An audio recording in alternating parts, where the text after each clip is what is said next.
എന്നാൽ അന്യഗ്രഹ ജീവികളിൽ വിശ്വസിക്കാത്ത ചിലർ ഇങ്ങനെ വാദിച്ചു. അമ്മയുടെ വയറ്റിൽ വെച്ച് മരണപ്പെട്ടു പോയ ഒരു ഭ്രൂണമാകാം ഇത്.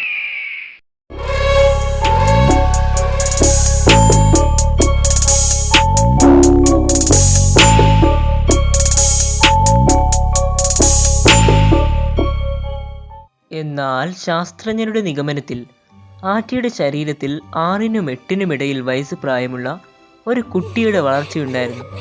മാത്രവുമല്ല, കട്ടിയുള്ള പല്ലുകളും ഇതിനുണ്ടായിരുന്നു.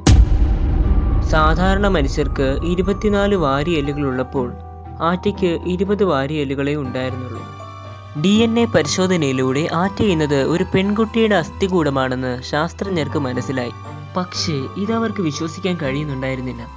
കാരണം വെറും പേനയുടെ അത്ര പോലും വലിപ്പമില്ലാത്ത ഈ കുട്ടി എങ്ങനെ മനുഷ്യക്കുട്ടിയാകും?